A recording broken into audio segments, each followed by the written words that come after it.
po si Bishop. Siya po magmimisa. Si Bishop po, ayan po. Yan. Siya po magmimisa ngayon.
Magandang umaga po sa ating lahat.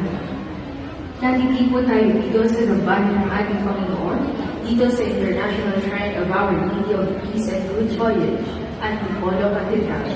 Kasama natin ang mga pilgrims mula sa St. Nicholas of Tolentine Cathedral Parish, Cabanatuan City.